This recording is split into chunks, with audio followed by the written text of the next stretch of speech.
Do solemnly swear. I, John Fitzgerald Kennedy, do solemnly swear. That you will faithfully execute the office of President of the United States. That I will faithfully execute the office of President of the United States. And will, to the best of your ability. And will, to the best of my ability. Preserve, protect, and defend the Constitution of the United States. Preserve, protect, and defend the Constitution of the United States. So help you God. So help me God.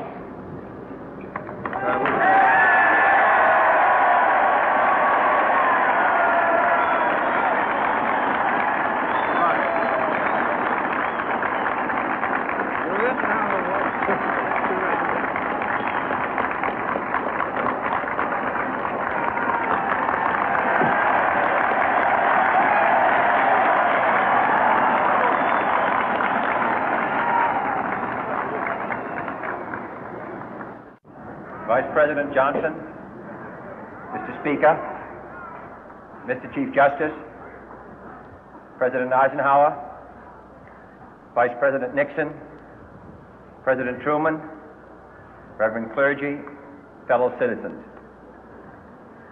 We observe today not a victory of party, but a celebration of freedom, symbolizing an end as well as a beginning, signifying renewal as well as change. For I have sworn before you and Almighty God the same solemn oath our forebears prescribed nearly a century and 3/4 ago. The world is very different now, for man holds in his mortal hands the power to abolish all forms of human poverty and all forms of human life. And yet the same revolutionary beliefs for which our forebears fought are still at issue around the globe. The belief that the rights of man come not from the generosity of the state, but from the hand of God. We dare not forget today that we are the heirs of that first revolution.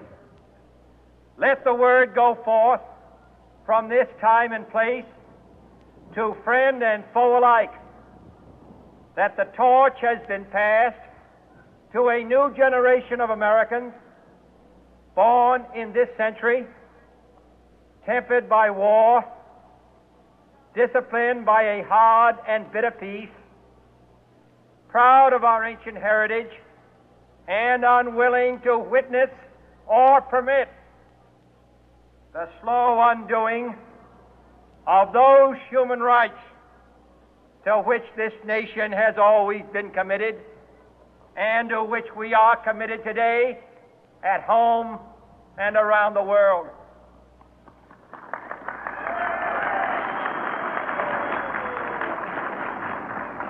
Let every nation know, whether it wishes us well or ill, that we shall pay any price, bear any burden, meet any hardship, support any friend, oppose any foe to assure the survival and the success of liberty.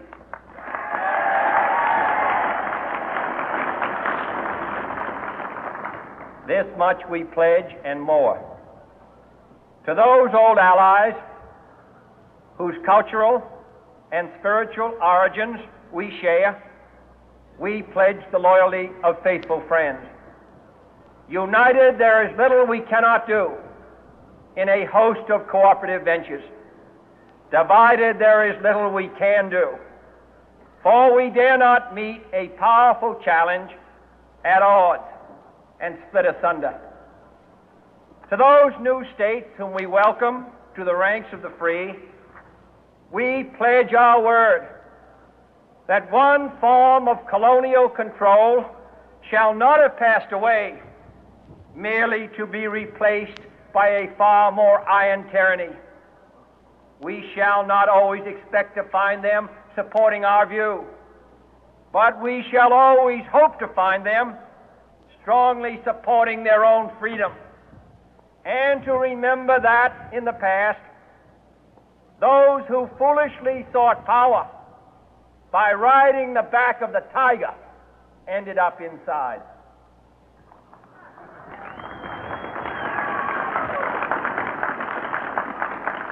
To those people in the huts and villages of half the globe struggling to break the bonds of mass misery, we pledge our best efforts to help them help themselves for whatever period is required, not because the communists may be doing it, not because we seek their votes, but because it is right.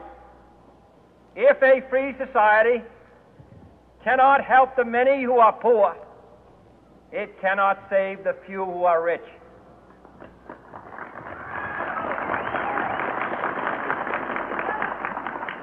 To our sister republics south of our border, we offer a special pledge to convert our good words into good deeds, in a new alliance for progress, to assist free men and free governments in casting off the chains of poverty. But this peaceful revolution of hope cannot become the prey of hostile powers. Let all our neighbors know that we shall join with them to oppose aggression or subversion anywhere in the Americas. And let every other power know that this hemisphere intends to remain the master of its own house.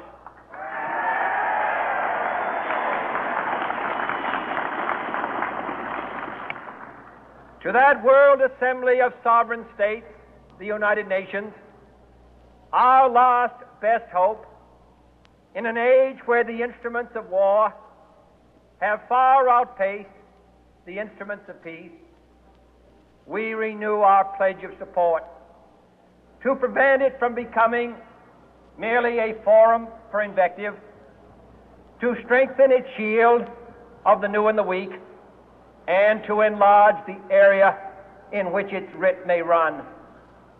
Finally, to those nations who would make themselves our adversary, we offer not a pledge, but a request that both sides begin anew the quest for peace. Before the dark powers of destruction, unleashed by science, engulf all humanity in planned or accidental self-destruction, we dare not tempt them with weakness, for only when our arms are sufficient beyond doubt can we be certain beyond doubt that they will never be employed. But neither can two great and powerful groups of nations take comfort from our present course, both sides overburdened by the cost of modern weapons, both rightly alarmed by the steady spread of the deadly atom, yet both racing to alter that uncertain balance of terror that stays the hand of mankind's final war. So let us begin anew, remembering on both sides that civility is not a sign of weakness, and sincerity is always subject to proof. Let us never negotiate out of fear, but let us never fear to negotiate.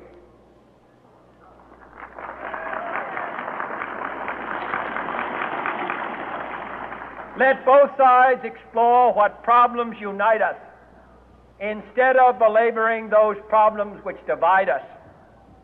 Let both sides, for the first time, formulate serious and precise proposals for the inspection and control of arms, and bring the absolute power to destroy other nations under the absolute control of all nations.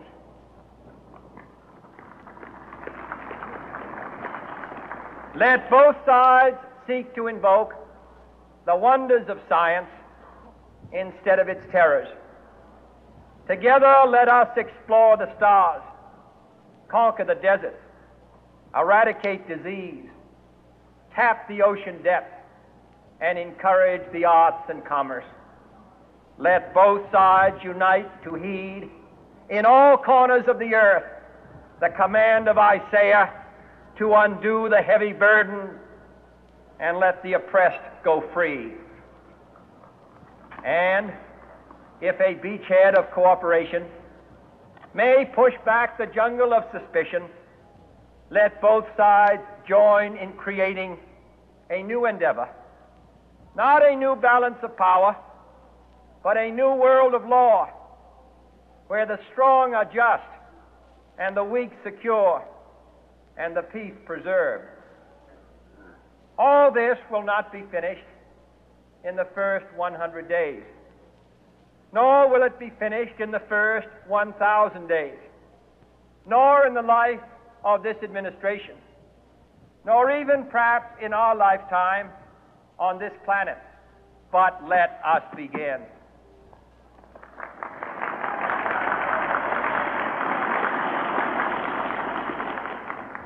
In your hands, my fellow citizens, more than mine, will rest the final success or failure of our course. Since this country was founded, each generation of Americans has been summoned to give testimony to its national loyalty. The graves of young Americans who answered the call to service surround the globe. Now the trumpet summons us again, not as a call to bear arms, though arms we need, not as a call to battle, though in battle we are, but a call to bear the burden of a long twilight struggle, year in and year out, rejoicing in hope, patient in tribulation, a struggle against the common enemies of man, tyranny, poverty, disease, and war itself. Can we forge against these enemies a grand and global alliance, north and south, east and west, that can assure a more fruitful life for all mankind? Will you join in that historic effort?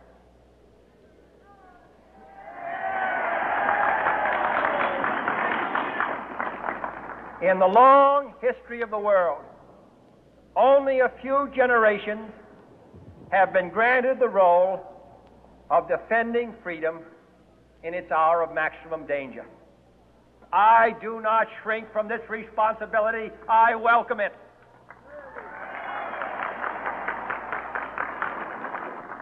I do not believe that any of us would exchange places with any other people or any other generation. The energy, the faith, the devotion which we bring to this endeavor will light our country and all who serve it. And the glow from that fire can truly light the world. And so, my fellow Americans, ask not what your country can do for you, ask what you can do for your country.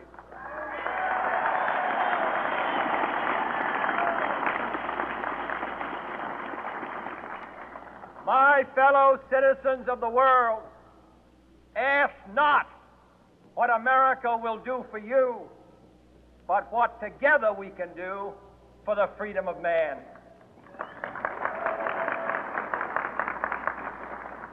Finally, whether you are citizens of America or citizens of the world, ask of us here the same high standards of strength and sacrifice which we ask of you.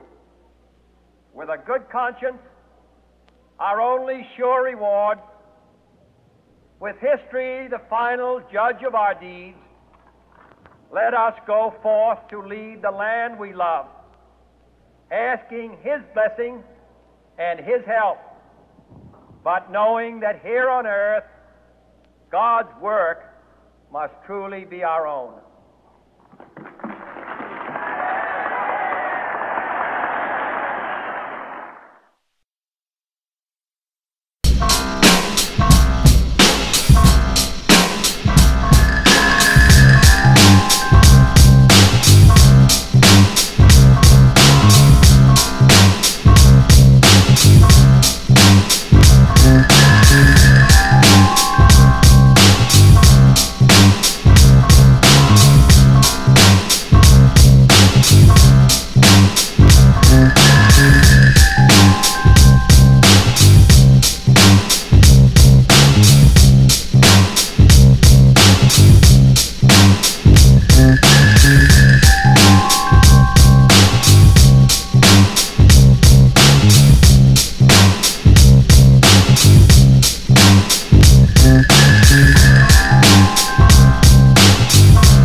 границ. Какая нужна?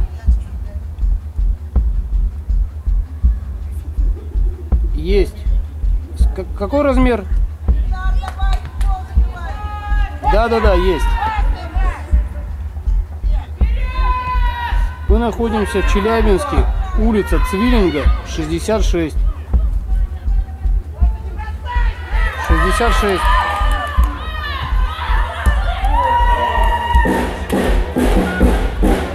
Понедельник. Да, понедельник с 9 до 5. Вам много надо плитки? 8 тысяч за квадратный метр.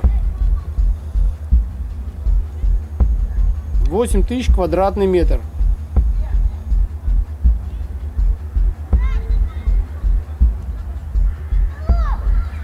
Я вам говорю, 20 на 30.